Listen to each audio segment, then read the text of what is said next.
Hey, what's going on, y'all? All right. We are going to read Napoleon Hill's Think and Grow Rich, aren't we? Well, as soon as I get this in order. Whoa, it's all over the place.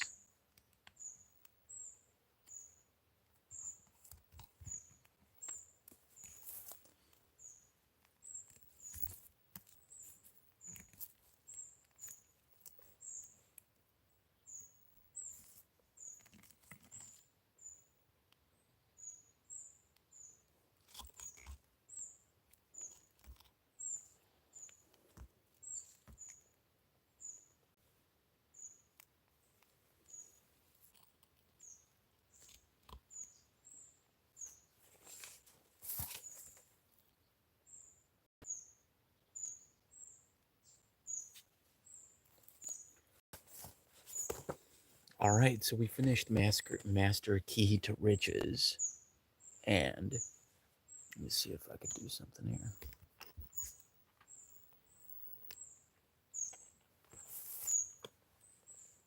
All right, finished Master Key to Riches by Napoleon Hill. And now we're going to be reading Think and Grow Rich. And my teacher always said, read everything about the book. So, like, I'm looking at the publication before you start it. This was a teacher in college that we did a lot of research in his class. And we were, it was communication and media, and we were learning all sides of the media, the upside, the downside, the left side, the right side, the center side, the money side, the broke side, like everything. So when I look at this, the first thing off the bat is it's not the first issue, the one that I have, but I've had this book for so long, and I just like wrote in it, and yeah. But it is an edit, and it's an edit with some current from like 20 years ago suggestions. Like IBM's mentioned in here frequently, or Bill Gates, and that's obviously not something Napoleon Hill would have written about. But ultimately, the main thing about it, it's like a 2003 issue, is the first make of this one. When you receive from a book, you know, that's part of the reason we started a book club. I was, you know, chatting with Patrick Bet-David, and, you know, kind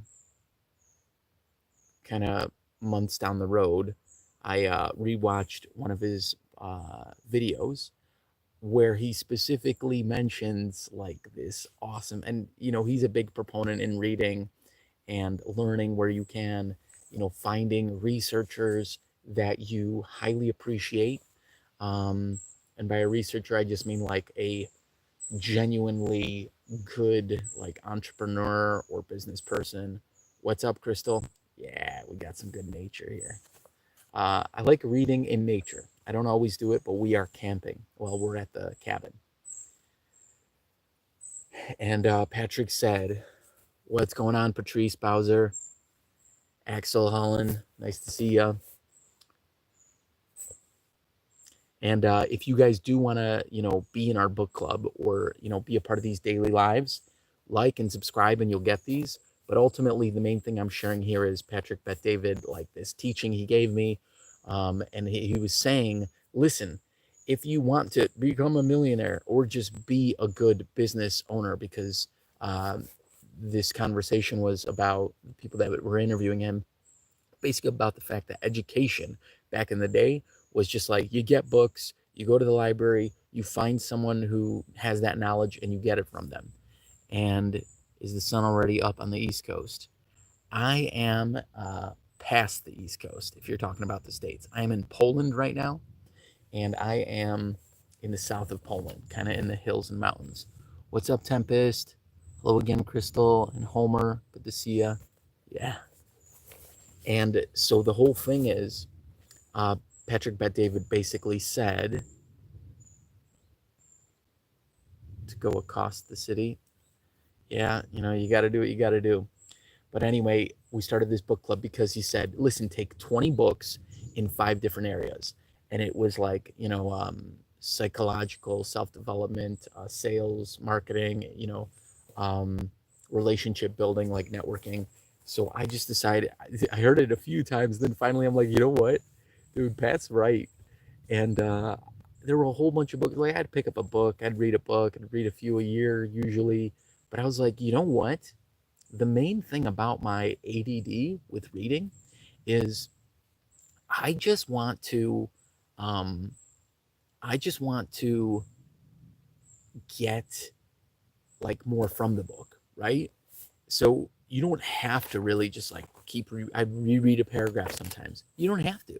Like, you got to get the whole of the book, but it's a good idea to read the book, not necessarily just flip here in and out. Sometimes that's all you need. And listen, Tempest, this is what I'm talking about. If you need to read more, listen, I'm in Poland right now. I'm from Chicago originally. This is the key right now. Last week, we were reading Master Key to Riches by Napoleon Hill, but this is the master key to reading. Literally, read out loud. So go to a room where there's no one there and just read out loud. Because for me, I had ADD. Thanks, Homer. These are trees, and they're leafy trees, so lots of oxygen in these forests. Super cool. But basically, you just read out loud, and it'll be so easy for you, Tempest. I am telling you. It's what got me out of my ADD, because I realized I was thinking about other stuff while I was reading. So if you read out loud, you are forced to hear more of the thoughts that you're actually speaking, and have more of those thoughts instead of just the noise going on inside. Nature's pulse. Yeah, exactly. So without further ado, we're going to read another of Napoleon Hill's books, because I had it. I'm waiting on Man's Search for Meaning, because some of the subscribers suggested, or, the people that were liking, actually, I don't know, I looked at the subscription and I couldn't find their name, unless they just deleted their account. But I had such a great conversation with them, and they recommended Man's Search for Meaning. And I'm sure we will get to it, but once it arrives at my house, I have this book laying around. I don't know if I've fully, I'm sure I've listened to it several times, but this book specifically, I think I've gotten to about the 60 or 70 portion. So it's going to be good to read it all the way through, and we read it out loud. What's up, Domingo Villalobos? And yeah, if you like and subscribe, you're going to be connected with our group here, and our daily readings for the book club you'll be connected in. So if it's difficult for you to read, just jump into the book club where we read out loud at first. And yeah, without further ado, we're going to start, but I just wanted to give you that one tip since we're starting a new book. It's what my teacher taught me in college. We did a lot of research in his class, and since we're talking about Patrick Bet-David, the reason I started this book club mostly to do research. And he says, find people you look up to, and find ideas that you want to learn, and then focus for the next 2 years on it. So we're just going through the best 5 kind of categories for business development. That's self-improvement, that's psychology, that's networking, that's sales and marketing. And obviously, so that's why Man's Search for Meaning is going to be one of the next books. We just read Master Key to Riches, and we're reading Think and Grow Rich now by Napoleon Hill. What's the trippiest? The book was made from trees. We are reading words off very decisive. Yeah. Yeah, I should always do the book club in the forest, huh? That's a good idea. Viktor Frankl. Oh, that's a good one. If in one of my, because I reply to all my comments, if you just comment Viktor Frankl, so I remember, because I don't have a pen, I don't have anything on me, and we're in this live. Viktor Frankl, Man's Search for Meaning. Okay, so that is the author. Thank you. I was like, who is the author? Yeah, so we'll probably read more Viktor Frankl, not just Man's Search for Meaning. Yeah, you got it, Tempest. I hope that helps. And you know what? I know it'll help. So just do it, and I know it'll help, because it has helped me so much. You just read out loud, and then you have to hear the thoughts that you're speaking, and then that way it clouds the other thoughts you have in your mind. Because some people don't like reading. It's because they got that unfocused. Everyone's got a little ADD now, right? Which is magic if you really think about it. So what that teacher said, read through the contents first. So we're reading through the contents. What's up, Phantom Records? I think you should approve your SEO, and I think you should like my video and subscribe to my channel. Gabe Owners, it turned black and fell off. Oh, when that happens sometimes, I just toss the YouTube screen and then I go back to it.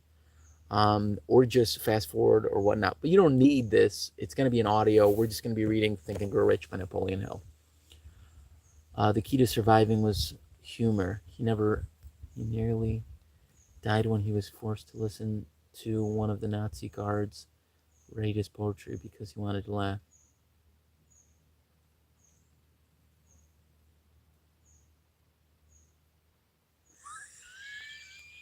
I had no idea, but I think I've seen a clip of someone acting that out. I kind of wish I didn't know about that, but now I'm really excited to read more of their work. Holy shit! What a G! Yeah, I knew he was. I knew he was in the camps, dude. I'm in Poland. I've seen the camps. They were freaking crazy, dude. You have to go to Poland and check these out, just so you have it in your memory, and you know that you are a key to making us all survive. We have to, just connect more, open dialogue more with others, love each other more, leave people if we can't harmonize quickly, but you can learn to harmonize if you do our breath works, which are daily as well. It's just ho'oponopono. I love you. I'm sorry. Please forgive me. Thank you. And going through the psychological stuff that's going on in your head. I appreciate everything y'all have been saying, Tempest and Homer and Hey Anita. So yeah, if you guys subscribe, you'll hear more of the books that we're reading. And Gabe Owners. I see what you did there. That's a name like Bend Over. Oh, did I? I don't even know what happened. Anyway. Thanks for the advice. I subscribe and give a like. I have to sleep. It's 2:41 a.m. in California. Maybe next time I can stay a little more. Yeah, and you know what? We're starting a new book today, so if you want to listen to the whole audio tomorrow, we're doing parts at a time. Sometimes one chapter, sometimes a few, depending how long they are. Usually 45 minutes to an hour. But yeah, it's a 12-minute mark, so just fast forward a little bit. Or, if you like hearing my voice, which my wife says, you have a great voice, Thomas. I just, just keep checking. Gabe Owners is a joke name. Gabe Owners. I don't know why it's a joke name. But anyway, I'm going to read now. I appreciate you all so much. Join in with our book club by liking and subscribing. And just joining us daily. It's going to change all of us if you just read every single day. Or do whatever you want. But, this is what we're doing here at the book club. And it's going to get us through 100 books in 2 weeks. In 2 years, which is basically what is suggested by Patrick originally. And it's a really great idea because that's the way to research where you want to get to, especially as a business owner. Nowadays, everyone should be a business owner. Something on the side, learn how that money moves. And psychology, self-improvement, sales and marketing, and those sales, those 5 areas will help you. And that's why we're reading this book right now. So with the contents, we're going to go straight into it. I'm going to read what we're going to learn. Backwater basin. God bless Trump. There you go. Yeah, God bless every one of us. And it's up to us to stay in harmony and open dialogue, genuinely have nice open dialogue with others, to try to learn from each other. Because harmony is the key. That's what they were actually saying in Master Key to Riches. It's crazy. At the end of the book, you just get these nuggets. You learn the 3 master keys, and then there's 12, there's 9, there's whatever, but then you learn the main 3, and then you realize it's harmonization that unifies you with abundance and everything. So yeah, I appreciate y'all. Hey, thanks so much again, Homer. I appreciate that so much. Man, it's so cool. Real Homer's on. Yeah, we're gonna be doing that, Henry, when we catch fish later today. Pop it on, toss it in, catch some big fish. That's part of the reason. Yeah, the tree of life is an interesting object, by the way. I realized the peace sign, if you turn it upside down, is like the simplified version of the Tree of Life too. So that was cool. One time I had a peace sign necklace broke, and I could only hang it upside down. And someone's like, "Oh wow, you've got the Tree of Life," and I learned about that. So that was cool. Yeah, I appreciate all y'all. I'm happy we're all here, and yeah, I started reading Proverbs a little bit. Whew, that's some good stuff. All right, contents. Think and Grow Rich. Author's preface to the original edition, because, like I said, it's an edited version. Preface to the current edition. The Power of Thought. Chapter 2 is Desire, the starting point of all achievement. The first step to riches. Faith is the next part. Chapter 3, Visualizing and Believing in the Attainment of Desire, the second step to riches.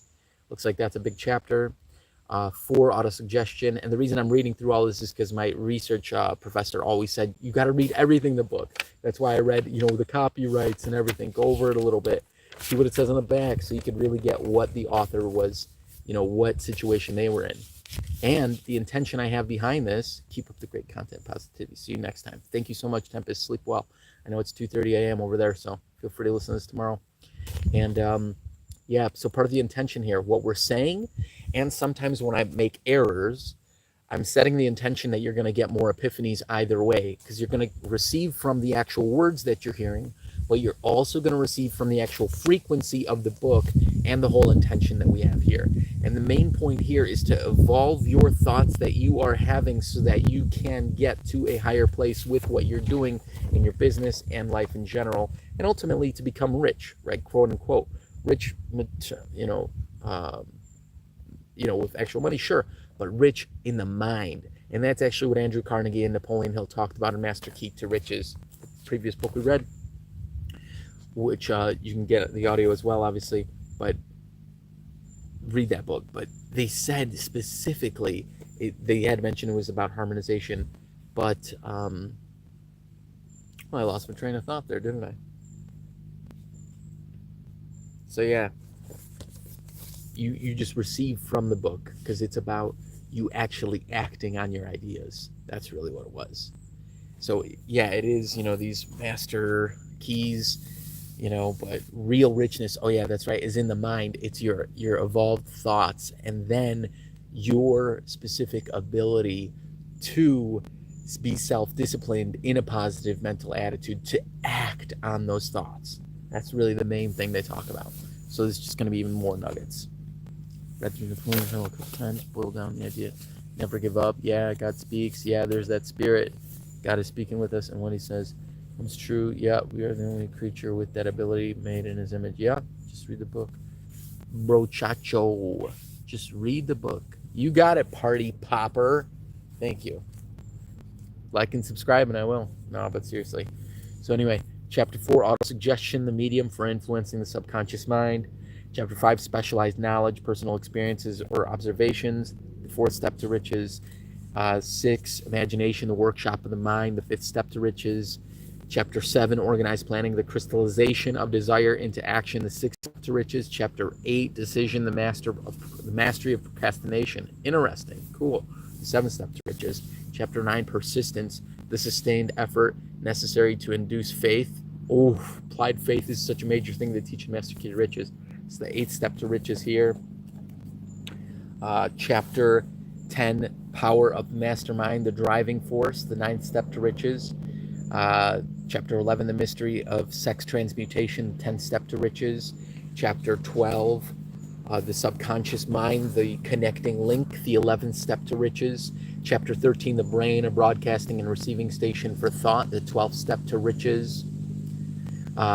Chapter 14, The Sixth Sense, the door to the temple of wisdom, the 13th step to riches. Chapter 15, How to outwit the 6 ghosts of fear, clearing the brain for riches. And that just reminded me of How to Outwit the Devil, which is one of Napoleon Hill's books, really good. And then chapter 16, The Devil's Workshop, the 7th basic evil. Dang, so there you go. And that's that is Think and Grow Rich, the chapters. Revised and updated by Arthur R. Pell, PhD. Okay. Author's preface to the original version. Every chapter of this book mentions Henry, it's Think and Grow Rich by Napoleon Hill. I'm reading the author's preface now to the original edition because it's with slight edits here.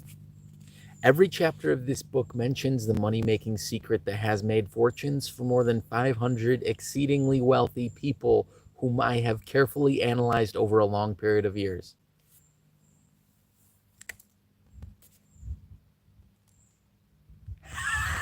Henry isn't. So is Homer. Homer's frequencies, right? The ancient Homer. And remember, Rich in here too. It's not just about this. That's actually what Andrew Carnegie and Napoleon Hill specifically said. The secret was brought to my attention more than a quarter of a century ago by Andrew Carnegie. The canny, lovable old Scotsman carelessly tossed it into my mind when I was but a boy. And he sat back in his chair with a merry twinkle in his eye and watched carefully to see if I had brains enough to understand the full significance of what he had said to me. When he saw that I had grasped the idea, he asked if I would be willing to spend 20 years or more preparing myself to take it to the world, to men and women who, without the secret, might go through life as failures. I said I would, and with Mr. Carnegie's cooperation, I have kept my promise. This book contains the secret, which has been put to a practical test by thousands of people from almost every walk of life. It was Mr. Carnegie's idea that the magic formula, which gave him a stupendous fortune, ought to be placed within reach of people who do not have time to investigate how people make money. He hoped that I might test and demonstrate the soundness of the formula through the experience of men and women in every calling. He believed the formula should be taught in all schools and colleges and expressed the opinion that if it was properly taught, it would so revolutionize the entire educational system that the time spent in school could be reduced to less than half. His experience with Charles M. Schwab and other young men of Mr. Schwab's type convinced Mr. Carnegie that much of what is taught in schools is of no value whatsoever in connection with the business of earning a living or accumulating riches. He arrived at this decision having taken into his business one young man after another, making many with little schooling, and developed in them rare leadership by coaching them in the use of this formula. Moreover, his coaching made fortunes for every one of them who followed his instructions. That's true. In the chapter on faith, we will read the astounding story of how the formula was applied to the organization of the giant United States Steel Corporation. It was conceived and carried out by one of the young men through whom Mr. Carnegie proved that his formula will work for all who are ready for it. The single application of the secret by the young man, Charles M. Schwab, made him a huge fortune in both money and opportunity. Roughly speaking, this particular application of the formula was worth $600 million. And this is by 1937 standards. 600 million. Dang, that's billions. That's tens of billions of dollars. Or more. Might be hundreds of millions. Probably is. These facts, and they are facts well known to almost everyone who knew Mr. Carnegie, give you a fair trade of what the reading of this book may bring to you, provided you know what you want. Even before it had undergone 20 years of practical testing, the secret was passed on to more than 100,000 men and women who have used it for their personal benefit, as Mr. Carnegie planned that they should. Some have made fortunes with it. Others have used it successfully in creating harmony in their homes. The secret to which I refer has been mentioned no fewer than 100 times throughout this book. It has not been directly named, for it seems to work more successfully when it is merely uncovered and left in sight, where those who are ready and searching for it may pick it up. That is why Mr. Carnegie tossed it to me so quickly without giving me its specific name. And in fact, that's what I find in this book. They mention it several times, but you got to get into the frequency of what they mention.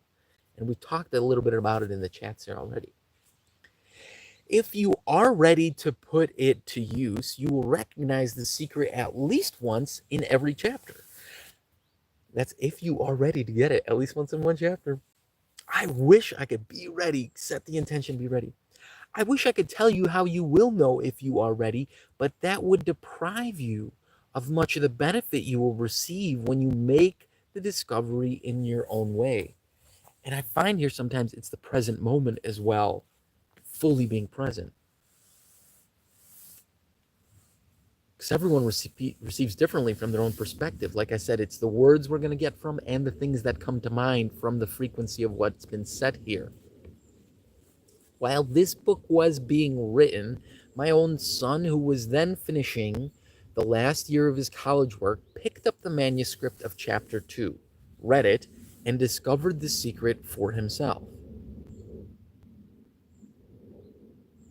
He used the information so effectively that he went directly into a responsible position at a starting salary greater than the average man ever earns. His story has been briefly described in chapter 2. When you read it, perhaps you will dismiss any feeling you may have had at the beginning of the book that it promised too much. And two, wow, if you have ever been discouraged, if you have had difficulties to surmount which took the very soul out of you, if you have tried and failed, if you were ever handicapped by illness or physical affliction, this story of my son's discovery and use of the Carnegie formula may prove to be the oasis in the desert of lost hope for which you have been searching. This secret was extensively used by President Woodrow Wilson during World War I. It was passed on to every soldier who fought in the war, carefully wrapped in the training received before going to the front. President Wilson told me it was a strong factor in raising the funds needed for the war.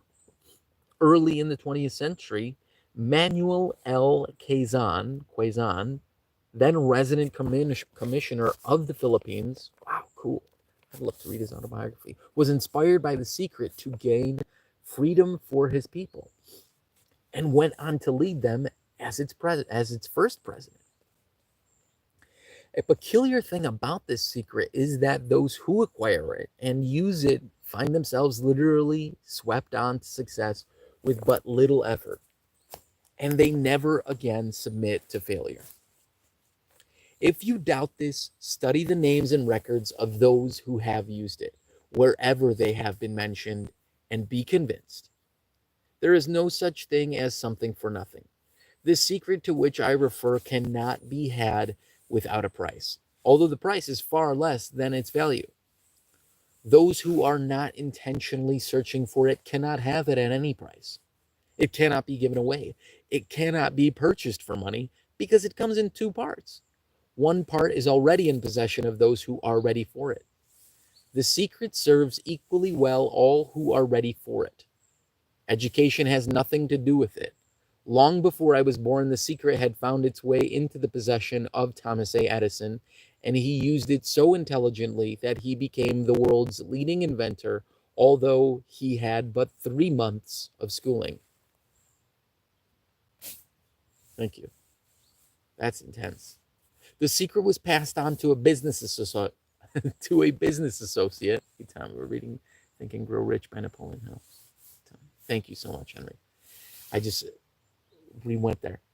The secret was passed on to a business associate of Mr. Edison's. He used it so effectively that although he was then making only $12,000 a year, he accumulated a great fortune and retired from active business while still a young man. You will find his story at the beginning of this chapter, of the first chapter, pardon. It should convince you that riches are not beyond your reach, that you can still be what you wish to be, that money, fame, recognition, and happiness can be had by all who are ready and determined to have these blessings. How do I know these things? You should have the answer before you finish this book. You may find it in the very first chapter or on the last page. While I was performing the 20-year task of research, which I had undertaken at Mr. Carnegie's request, I analyzed hundreds of well-known men, many of whom admitted that they had accumulated their vast fortunes through the aid of the Carnegie secret. Among these men were Henry Ford, that's right, Theodore Roosevelt, William Wrigley Jr., John Wanamaker, James J. Hill, Wilbur Wright, that's right, William Jennings Bryan, Woodrow Wilson, William Howard Taft, Albert H. Gary, King Gillette, holy cow, Alexander Graham Bell, I didn't know that was his first name, King. Alexander Graham Bell, John D. Rockefeller, Thomas A. Edison, F. W. Woolworth, Clarence Darrow. These names represent but a small fraction of the hundreds of well-known Americans whose achievements, financially and otherwise, prove that those who understand and apply the Carnegie secret reach high stations in life. All the people I have known who have been inspired to use the secret have achieved noteworthy success in their chosen calling. I have never known any person to distinguish himself or to accumulate riches of any consequence without possession of the secret. From these two facts, I draw the conclusion that the secret is more important as a part of the knowledge essential for self-determination than anything one receives through what is popularly known as education. What is education anyway? As far as schooling is concerned, many of these men had very little. John Wanamaker once told me that what little schooling he had, he acquired in very much the same manner as a locomotive takes on water, by scooping it up as it runs. Henry Ford never reached high school, let alone college. I am not attempting to minimize the value of schooling, but I am trying to express my earnest belief that those who master and apply the secret will reach high stations, accumulate riches, and bargain with life on their own terms, even if their schooling has been meager. Not just business. I wanted to go in, not just business. In fact, they talk about that it's really the richness of the mind. You have to put self-discipline to pay all your attention with a positive mental attitude and receive that which you are looking for ideally, and it must be in harmony with all others. It's through thought, ultimately. Somewhere as we read, the secret to which I refer will jump from the page and stand boldly before you, if you are ready for it. When it appears, you will recognize it, whether you receive the sign in the first or the last chapter, or any of them. Stop for a moment when it presents itself and raise your glass to toast your epiphany. That's why we do the Epiphany breathworks. Chapter 1 tells the story of my very dear friend who has generously acknowledged having seen the mystic sign and whose business achievements are evidence enough that he turned down a glass. As you read his story and the others, remember that they deal with the important problems of life, such as all people experience. The problems arising from one's endeavor to earning a living, to find hope, courage, contentment, and peace of mind, to accumulate riches and to enjoy freedom of body and spirit. It's a positive canon. Remember, too, as you go through the book, that it deals with facts, not with fiction. Its purpose is to convey a great universal truth through which all who are ready may learn not only what to do, but also how to do it and receive the needed stimulus to make a start.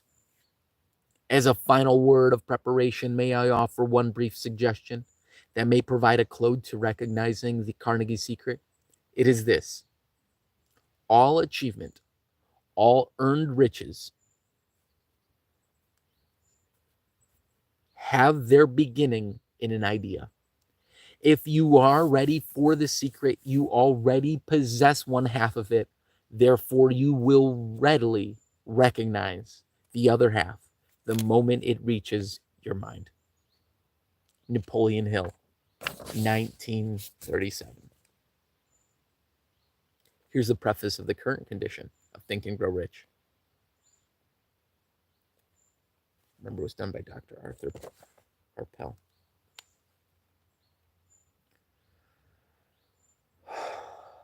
When Think and Grow Rich was published in 1937, it was acclaimed as one of the great inspirational books of its time. Together with Dale Carnegie's How to Win Friends and Influence People and Norman Vincent Peale's The Power of Positive Thinking, it became essential reading for men and women who pursued success in their lives and careers. Over 15 million copies of this book have been sold. It became a roadmap for many millions of people to escape the poverty of the Depression era and gain prosperity for themselves, their families, and in many cases, their employees. Who was Napoleon Hill, and what was the source of his philosophy? Napoleon Hill was born into a poor family in 1883 in a one-room cabin in rural Virginia. He was orphaned at the age of 12 and brought up by relatives. Overcoming poverty and his rebellious nature, he struggled to obtain an education and developed into one of the pragmatic geniuses of his time. At age 13, he started his writing career as a stringer for small-town newspapers. A reporter who wrote items and stories about happenings in his area for pennies a line. Perhaps because of his own struggle to overcome poverty, he became obsessed with why people fail to achieve true financial success and happiness in their lives. To earn a living, he chose to pursue careers in both law and journalism. His early career as a reporter helped finance his way through law school. His big break came when he was given an assignment to write a series of success stories of famous men. One of the men he interviewed for this series was Andrew Carnegie, the world-renowned steel magnate. Mr. Carnegie was so impressed by the young journalist that he gave him a commission that would dominate the next 25 years of Hill's life. The project was to interview over 500 millionaires to find a success formula that could be used by the average person. The interviewees included the greatest and wealthiest men of the era. Among them were Thomas Edison, Alexander Graham Bell, Henry Ford, Charles M. Schwab, Theodore Roosevelt, William Wrigley Jr., John Wanamaker, William Jennings Bryan, George Eastman, Woodrow Wilson, William H. Taft, John D. Rockefeller, F.W. Woolworth, and many others who are not as well known today. During this period, Andrew Carnegie became Hill's mentor, helping Hill formulate a philosophy of success, drawing on the thoughts and experience of the people who were interviewed. The success of Think and Grow Rich led to a long career as consultant to business leaders, a lecturer, and a writer of several more books, and made Hill a millionaire in his own right. Napoleon Hill died in November 1970 after a long and successful career. His work stands as a guidepost to individual achievement and has influenced readers for almost 70 years, updating classic work in a monumental task. The basic philosophy of the writer cannot be changed. It must always be Napoleon Hill's book, not mine. I approached it in the same way an art restorer looks at a classic painting that is being refurbished. I carefully studied the text and deleted stories and anecdotes that, although meaningful to the reader of the 1930s, have little significance to the reader of the 21st century. I replaced them with examples and illustrations of men and women who in their careers in recent times exemplify the principles Napoleon Hill promulgated. Once here, since he says he has deleted some stuff and put other things in, I want to make sure everyone knows this specific fact that I have known about this book and that I've received about this book, and is probably the most major thing. There is a book throughout the edits. You can only get it in the very first or second copy that it was written this way, but all the other future copies, so literally most of the ones that are around, are this word is taken out. Frequency and vibration. Frequency and vibration are the ones that are most often repeated in the original books, and those are taken out to apparently help us understand things better. But I don't know if that's the case. But I wanted to make sure you knew that. The term frequency and vibration oftentimes is used for things that have been taken out and adjusted in. And that's why I mention it here in this preface, because Dr. Arthur R. Pell, who wrote the preface for this, has, put some edits in that actually probably do help us read it better, make it more easily. But you need to know this. You're receiving things because you've set the intention and you have that idea. In the following chapters, you will learn these principles. In addition to reading the success stories of the people Hill studied for the original book, you will meet some of the top achievers of our time, such as Bill Gates, Mary Kay Ash, Arnold Schwarzenegger, Ray Kroc, Michael Jordan, and others. Most of those I appreciate highly. Napoleon Hill's, and many of them, just like the others, they did use these methods. Napoleon Hill's proven steps to riches are as valid for today's reader, I think, are as valid for today's reader as they were for those contemporaries. All who read, understand, and apply this philosophy will be better prepared to attract and enjoy these higher standards of living that always have been and always will be denied to all except those who are ready for them. Be prepared, therefore, when you actively follow Napoleon Hill's precepts to make major changes in your approach to life. It will pay off in enabling you to enjoy a life of harmony and understanding, as well as setting the stage for you to join the ranks of wealthy people. Here and here. Dr. Arthur R. Pell, 2004. Chapter 1 of Think and Grow Rich by Napoleon Hill, edited by Arthur R. Pell. The Power of Thought. The man who thought his way into partnership with Thomas A. Edison. Truly, thoughts are things, and powerful things at that, when mixed with purpose, persistence, and a burning desire for their translation into riches or other material objects. Edwin C. Barnes discovered how true it is that men really do think and grow rich. His discovery did not come about at one sitting. It came little by little, beginning with a burning desire to become a business associate of the great Thomas Edison. One of the chief characteristics of Barnes' desire was that it was definite. He wanted to work with Edison, not for him. Observe carefully the description of how he went about translating his desire into reality, and you will have a better understanding of the 13 principles which lead to riches. When this desire or impulse of thought first flashed into his mind, he was in no position to act upon it. Two difficulties stood in his way. He did not know Mr. Edison, and he did not have enough money to pay his rail fare to Orange, New Jersey. These difficulties were sufficient to have discouraged the majority of people from making any attempt to carry out the desire, but his was no ordinary desire.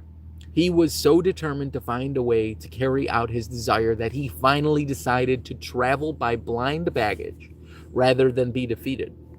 To the uninitiated, this means that he went to East Orange on a freight train. He presented himself at Mr. Edison's laboratory and announced he had come to go into business with the inventor.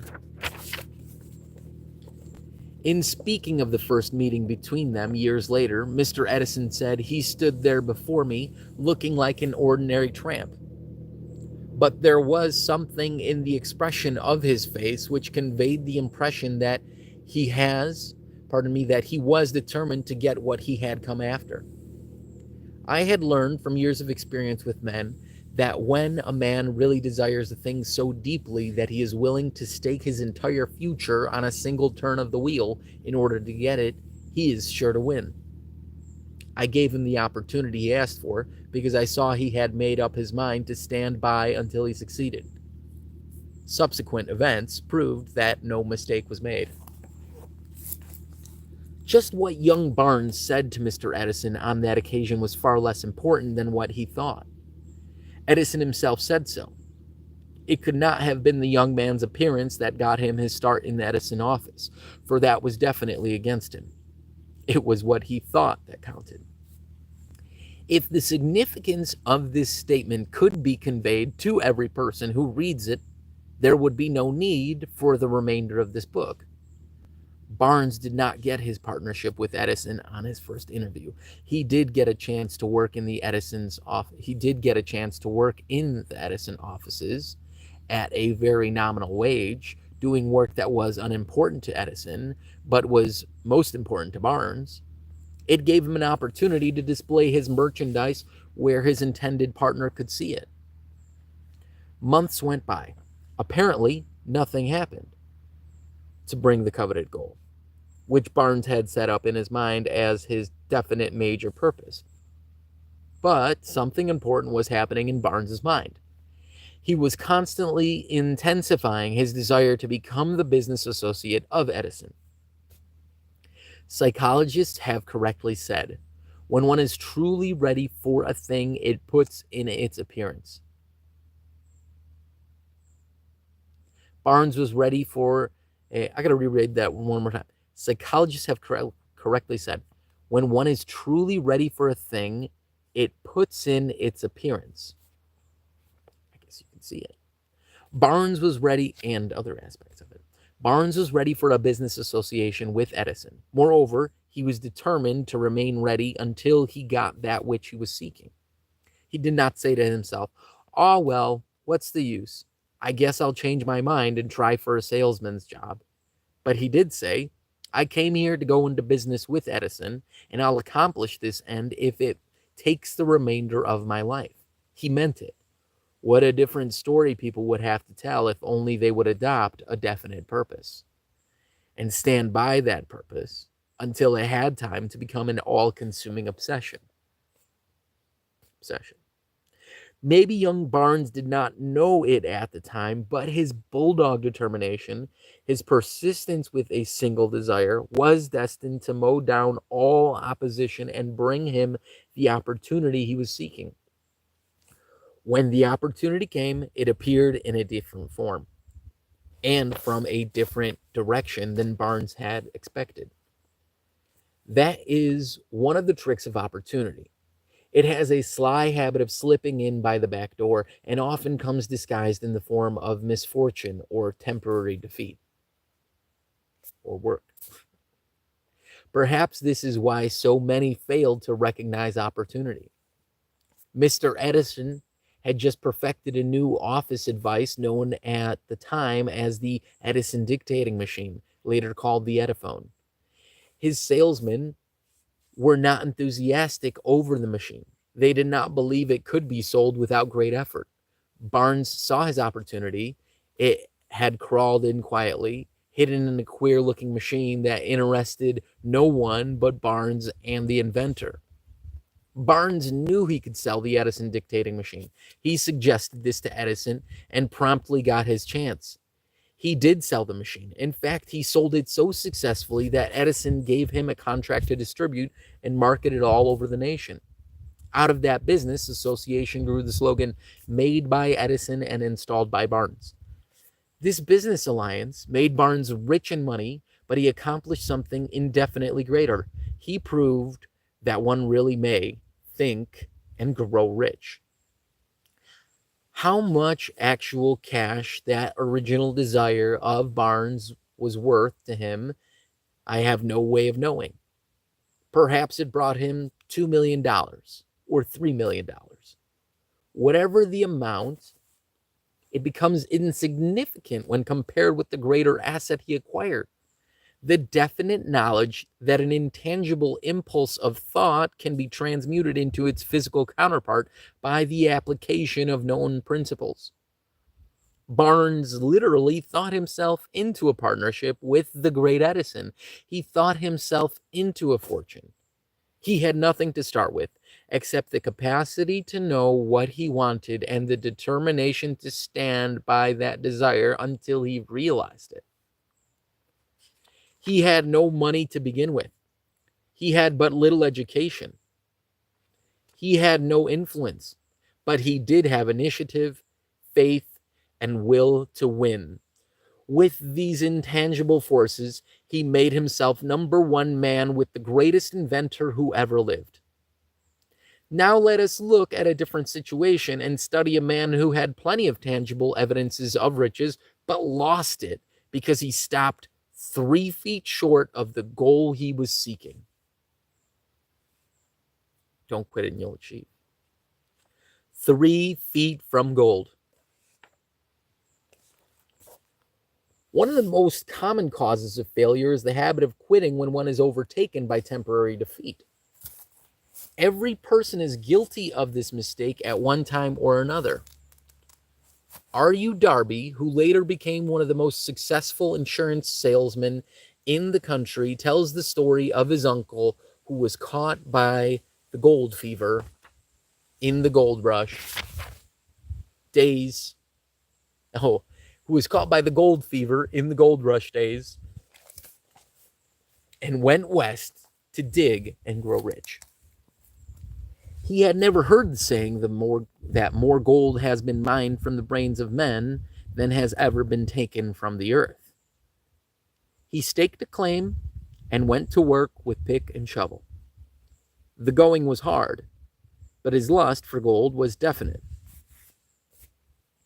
After weeks of labor, he was rewarded by the discovery of the shining ore. He needed machinery to bring the ore to the surface. Quietly, he covered up the mine, retracted his footsteps to his home in Williamsburg, Maryland, and told his relatives and a few neighbors of the strike. They got together money for the needed machinery and had it shipped. The uncle and Darby went back to work the mine. The first car of ore was mined and shipped to a smelter. The returns proved they had one of the richest mines in Colorado. A few more cars of that ore would clear the debts. Then would come the big killing in profits. Down went the drills. Up went the hopes of Darby and Uncle. Then something happened. The vein of gold ore disappeared. They had come to the end of the rainbow, and the pot of gold was no longer there. They drilled on, desperately trying to pick up the vein again, all to no avail. Finally, they decided to quit. They sold the machinery to a junk man for a few $100s. Wow. And took the train back home. Some junk men are dumb, but not this one. He called in a mining engineer to look at the mine and do a little calculating. The engineer advised that the project had failed because the owners were not familiar with fault lines. His calculation showed that the vein would be found just 3 feet from where Darby's had stopped drilling. That is exactly where it was found. The junk man took millions of dollars in ore from the mine because he knew enough to seek expert counsel before giving up. Gotta seek expert counsel. Most of the money which went into the machinery was procured through the efforts of R.U. Darby, who was then a very young man. The money came from his relatives and neighbors because of their faith in him. He paid back every dollar of it, although he was years in doing so. Long afterward, Mr. Darby recouped his loss many times over when he made the discovery that the desire can be transmuted into gold. When he made the discovery that desire can be transmuted into gold. The discovery came after he went into the business of selling life insurance. Remembering that he lost a huge fortune because he stopped 3 feet from gold, Darby profited by the experience in his chosen work. His simple method was to say to himself, I stopped 3 feet from gold, but I will never stop because men say no when I ask them to buy insurance. He owes his stickability to the lesson he learned from his quitability in the gold mining business. Before success comes to most people, they are sure to make, pardon me, they are sure to meet, before success comes to most people, they are sure to meet with much temporary defeat and perhaps some failure. When faced with defeat, the easiest and most logical thing to do is to quit. That is exactly what the majority of people do. More than 500 of the most successful people America has ever known told the author their greatest success came just one step beyond the point at which defeat had overtaken them. Failure is a trickster with a keen sense of irony and cunning. It takes great delight in tripping one up when success is almost within reach. A 50-cent lesson in persistence.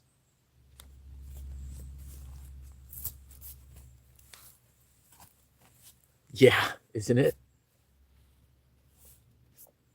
A 50-cent lesson in persistence. Shortly after Mr. Darby received his degree from the University of Hard Knocks and had decided to profit by his experience in the gold mining business, he had the good fortune to be present on an occasion that proved to him that no does not necessarily mean no. Wow. That's so true.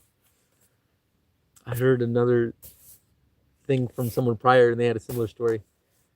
One afternoon, he was helping his uncle grind wheat in an old-fashioned mill. The uncle operated a large farm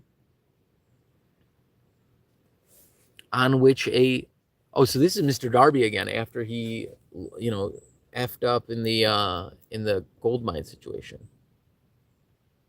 So shortly after Mr. Darby received his degree from the University of Hard Knocks and had decided to profit by his experience in the gold mining business, he had the good fortune to be present on an occasion that proved to him that no does not necessarily mean no. One afternoon, he was helping his uncle grind wheat in an old-fashioned mill. The uncle operated a large farm on which a number of sharecrop farmers lived. Quietly, the door was opened, and a small child, the daughter of a tenant, walked in and took her place near the door. The uncle looked up, saw the child, and barked at her roughly. "What do you want?" Meekly, the child replied, "My mammy says send her 50 cents. "I'll not do it," the uncle retorted. "Now you run on home." "Yes, sir," the child replied, but she did not move.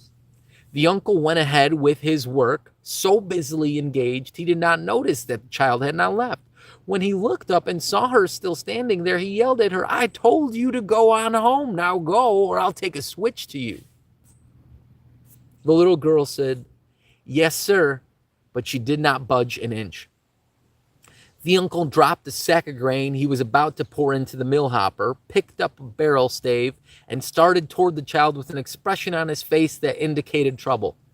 Darby held his breath. He was certain he was about to witness a murder. He knew his uncle had a fierce temper. When the uncle reached the spot where the child was standing, she quickly stepped forward one step, looked up into his eyes, and screamed at the top of her shrill voice, "My mammy's gotta have that 50 cents.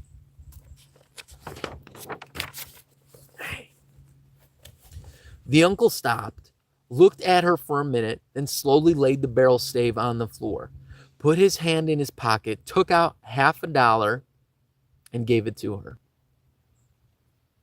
The child took the money and slowly backed toward the door, never taking her eyes off the man whom she had just conquered. After she had gone, the uncle sat down on a box and looked out the window into space for more than 10 minutes. He was pondering with awe on the whipping he had just taken.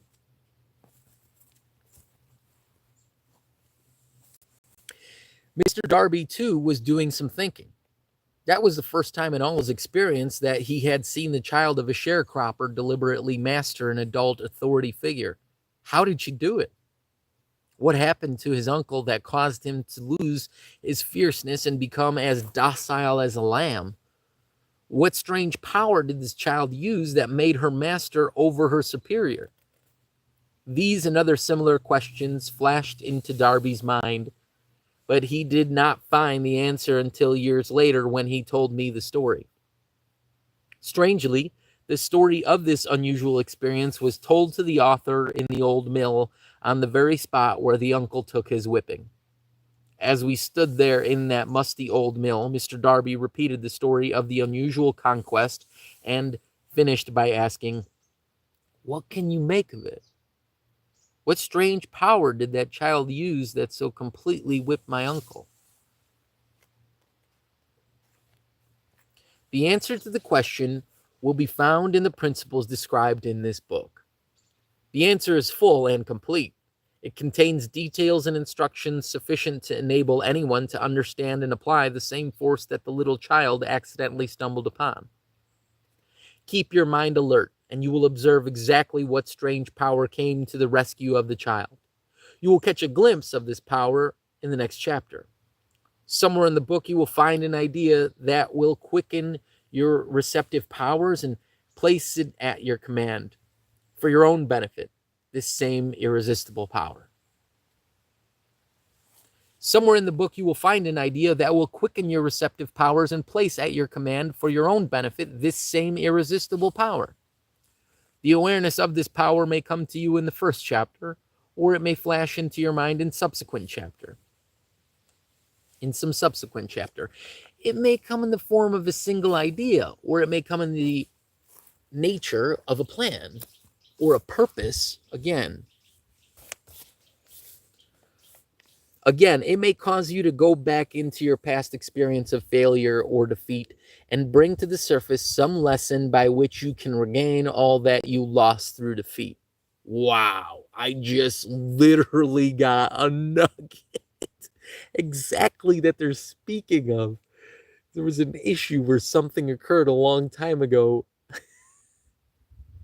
and I just learned from it. This is awesome. It's literally, you're going to get from these words what they actually mean, plus you'll get from the frequency of what has been put out here by the authors, myself, and the intentions that are here. They'll evolve your ideas. Her desire was stronger. After I had described to Mr. Darby the power unwittingly used by the little child, he quickly retracted his 30 years of experience as a life insurance salesman. After I had described to Mr. Darby the power unwittingly used by the little child. Oh, wow. Okay, so Napoleon explained that to him. He quickly retracted his 30 years of experience as a life insurance salesman. Oh, okay. He frankly acknowledged that his success in that field was due in no small degree to the lesson he had learned from the child. Mr. Darby pointed out, every time a prospect tried to bow me out without buying, I saw that child standing there in the old mill, her big eyes glaring in defiance, and I said to myself, I've got to make this sale. The better portion of all sales I have made were made after people had said no. Same in my situation. He recalled, too, his mistake in having stopped only 3 feet from gold, but he said that experience was a blessing in disguise. It taught me to keep on keeping on, no matter how hard the going may be, a lesson I needed to learn before I could succeed in anything. This story of Mr. Darby and his uncle, the sharecropper's child, and the gold mine will doubtless be read by hundreds of people who make their living by selling life insurance. To all of these, the author wishes to offer the suggestion that Darby owes to these two experiences his ability to sell more than $1 million of life insurance every year. If you guys never heard of A.L. Williams, look him up and the speech, Just Do It. Life is strange and often imponderable. Both the successes and the failures have their roots in simple experiences. Mr. Darby's experiences were commonplace and simple enough, yet as they held the answer to his destiny in life, they were as important to him as life itself. He profited by these two dramatic experiences because he analyzed them and found the lesson they taught. But what of the person who has neither the time nor the inclination to study failure in search of knowledge that may lead to success? But what of the person who has neither the time nor the inclination to study failure in search of knowledge that may lead to success? Where and how are they to learn the art of converting defeat into stepping stones to opportunity? In answer to these questions, this book was written. The answer called for a description of 13 principles. However, remember as you read that the answer you may be seeking to the questions which have caused you to ponder over the strangeness of life may be found in your own mind. Some idea, plan, or purpose may spring into your mind as you read, and it probably will. And in fact, one sound idea is all you need to achieve success. The principles described in this book contain the best and most practical ways and means of creating useful ideas. Before we go any further in our approach to the description of these principles, we believe you are entitled to receive this important suggestion. When riches begin to come, here's this important suggestion. When riches begin to come, they come so quickly in such great abundance that one wonders where they have been hiding during all those lean years. This is an astounding statement, and all the more so when we take into consideration the popular belief that riches come only to those who work hard and long. When you begin to think and grow rich, you will observe that riches begin with a state of mind, with definiteness of purpose, with little or no hard work. You and every other person ought to be interested in knowing how to acquire a state of mind that will attract riches. I spent 25 years in research analyzing more than 25,000 people because I too wanted to know how wealthy men become that way.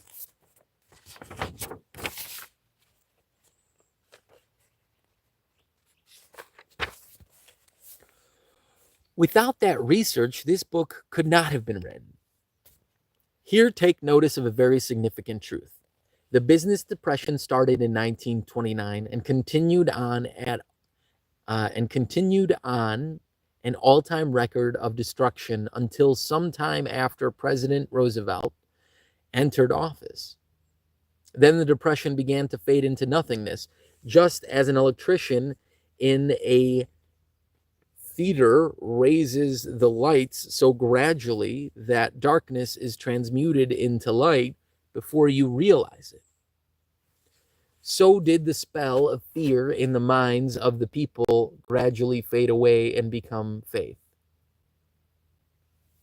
Just as an electrician in a theater raises the lights so gradually that darkness is transmuted into light before you realize it, so did the spell of fear in the minds of the people gradually fade away and become faith. As soon as you master the principles of this philosophy and begin to follow the instructions for applying those principles, your financial status will begin to improve. Everything you touch will begin to transmute itself into an asset for your benefit. Every moment, actually. That's part of the keys. Impossible? Not at all. One of the main weaknesses of mankind is the average person's familiarity with the word impossible. He knows all the rules that will not work. He knows all the things that cannot be done. This book was written for those who seek the rules that have made others successful and are willing to stake everything on those rules. A great many years ago, I purchased a fine dictionary. The first thing I did was turn to the word impossible and neatly clip it out of the book. That would not be an unwise thing for you to do. And also know that it says I'm possible, the word. You just got to add an apostrophe and a space if you like. Success comes to those who become success conscious. It's impossible. It's Think and Grow Rich, like, theory is in it because it's saying it is possible. You just got to keep going or look at it a different way. Whoa. Success comes to those who become success conscious. Failure comes to those who indifferently allow themselves to become failure conscious. The object of this book is to help master all who seek it. Pardon me. The object of this book is to help all who seek it learn the art and, pardon me, the object of this book is to help all who seek it learn the art of changing their minds from failure consciousness to success consciousness and master it.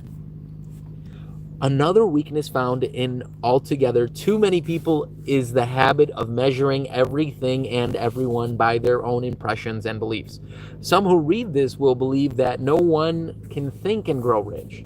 They cannot think in terms of riches because their thought habits have been steeped in poverty, want, misery, failure, and defeat. Millions of people look at the achievements of Henry Ford and envy him his good fortune or luck or genius or whatever it is they credit for Ford's fortune. Perhaps one person in every 100,000 knows the secret of Ford's success, and those who do know are too modest or too reluctant to speak of it because of its simplicity. A single transaction will illustrate the secret perfectly.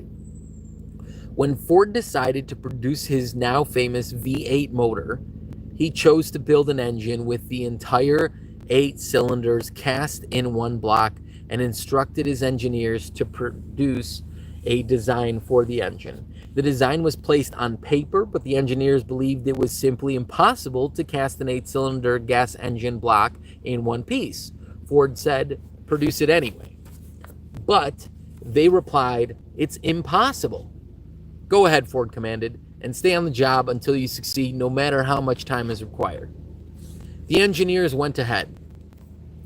There was no other option if they were to remain on the Ford staff. 6 months went by and nothing happened. Another 6 months passed and still nothing happened. The engineers tried every conceivable plan to carry out the orders, but the thing seemed out of the question. Impossible.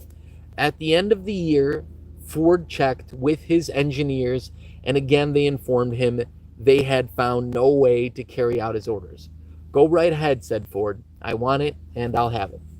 They went ahead, and then, as if by a stroke of magic, the secret was discovered.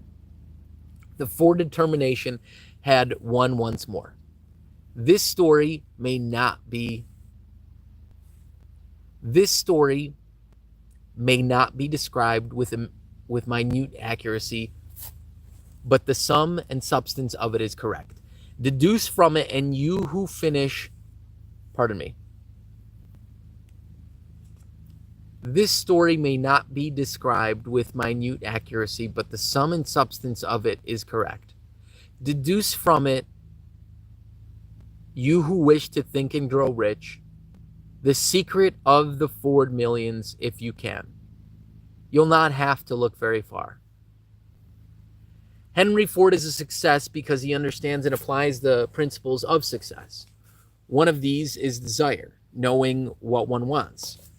Remember this Ford story as you read and pick out the lines in which the secret of his stupendous achievement has been described. If you can do this, if you can lay your finger on the particular group of principles that made Henry Ford rich, you can equal his achievements in almost any calling for which you are suited. The Henry Ford of the late 20th century was Bill Gates. Just as Ford revolutionized the transportation industry by creating a car that almost, this is an edit, right? This is added story of our times.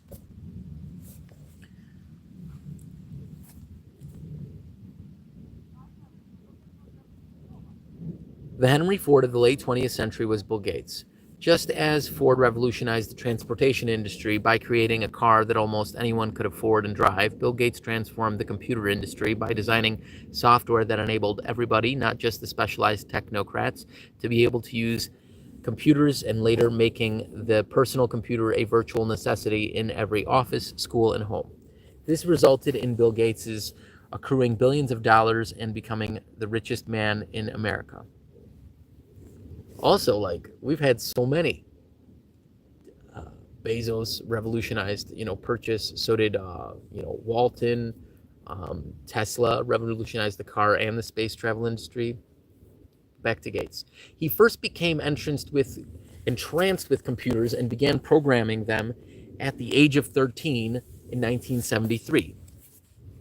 He entered Harvard University, where he lived down the hall from Steve Ballmer, now Microsoft's chief executive officer now. While at Harvard, Gates developed a version of the programming language BASIC for the first microcomputer. I learned to study VB. This is interesting. Gates was so absorbed in his dream of building a software company that he left Harvard to devote his energies to fulfilling it. A few years earlier, he and his childhood friend Paul Allen had formed a company, Microsoft, as the vehicle for this endeavor. Guided by a belief that the computer would be a valuable tool on every office desk and in every home, they began developing software for personal computers. Gates' foresight and his vision for personal computing have been central to the success of Microsoft and the software industry. Having achieved his major goal, Bill Gates continues to pursue new goals, both in the business of creating ever-improving computer programs and in his philanthropic work, having founded with his wife, Melinda, the largest charitable foundation in the world.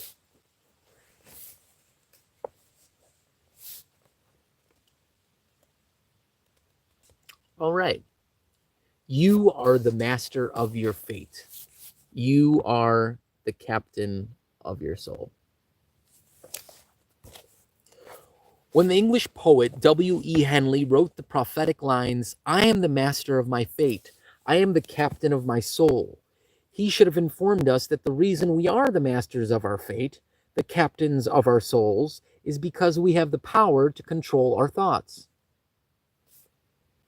He should have told us that the ether in which this little planet floats, in which we move and have our being, is a form of energy moving at an inconceivably high rate of vibration, and that the ether is filled with a form of universal power which adapts itself to the nature of the thoughts we hold in our minds and influences us in natural ways to transmute our thoughts into their physical equivalent.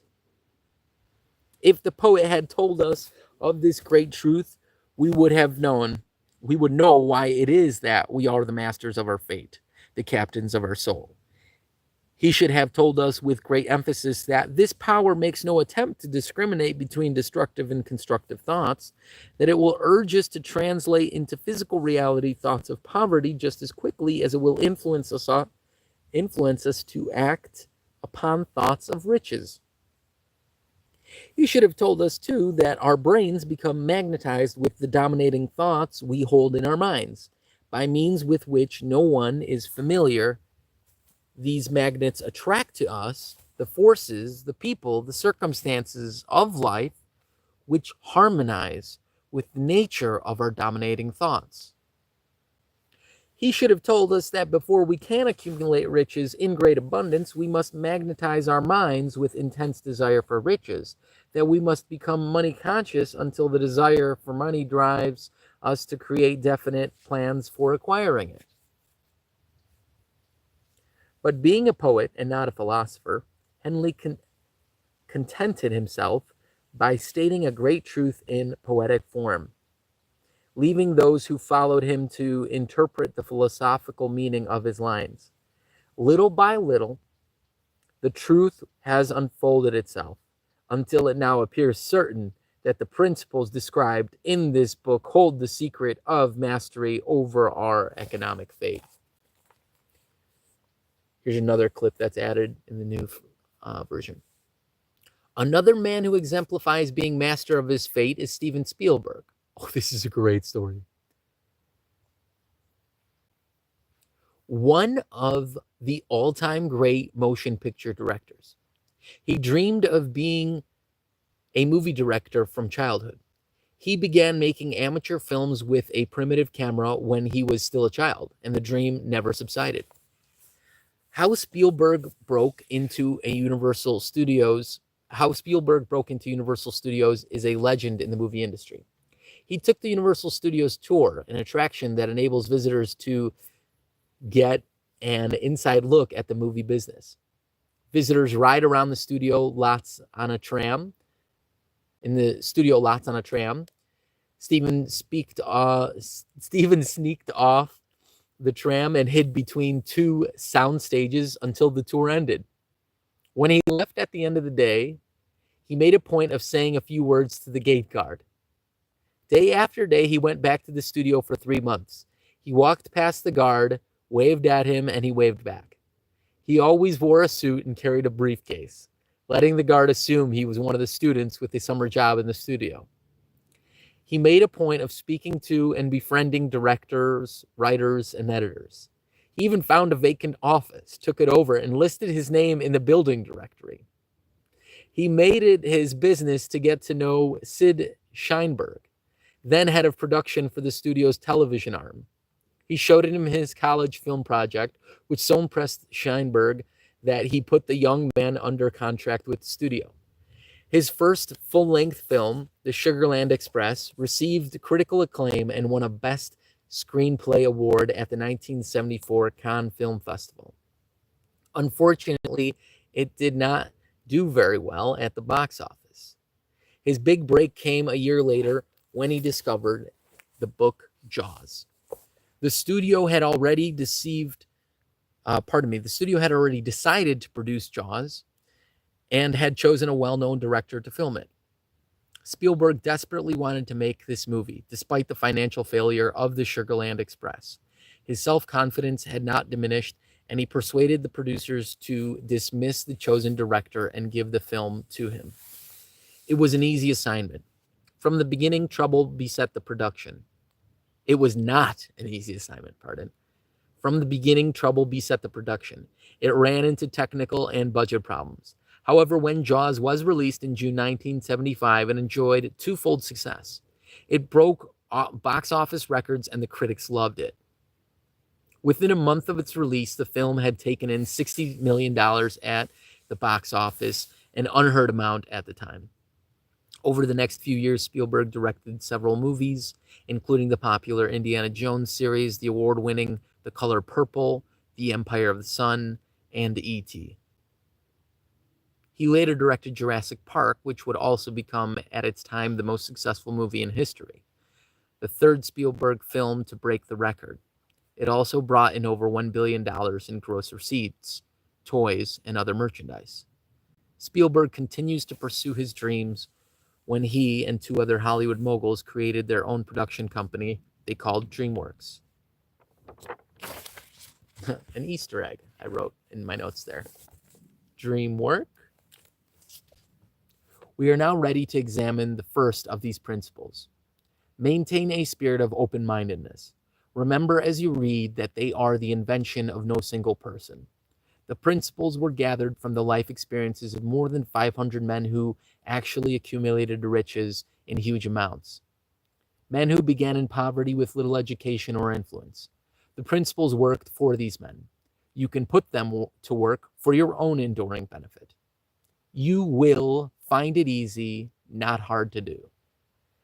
Before you read the next chapter, I want you to know that it conveys factual information that might easily change your entire financial destiny, as it has so definitely brought changes of stupendous proportions to two people described. I want you to know also that the relationship between these two men and myself is such that I could have taken no liberties with the facts, even if I had finished, I could have taken no liberties with the facts, even if I had wished to do so. One of them has been my closest personal friend for almost 25 years. The other is my own son. The unusual success of these two men's success that they generously accredit to the principle described in the next chapter more than justifies this personal reference as a means of the emphasizing the far-flung power of this principle.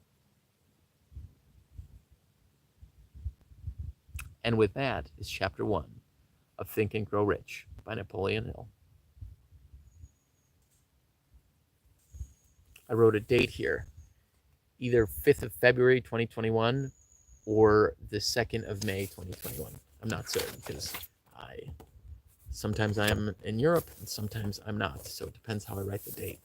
I appreciate you all so much. Like and subscribe so that you connect to the next chapter, which is going to be tomorrow. I might read a couple chapters tomorrow because of the amount of pages. And I hope you have the best day ever. And just remember that your thought process, the frequency, you being present in the moment and most highly, grateful for that moment and what you can do is what's going to get you to move forward in what you need to achieve. I appreciate you so much, so highly. Like and subscribe. We'll connect further in this book club. I am looking forward to helping you achieve your dreams. And I hope you have the best day ever, the best week ever, the best month,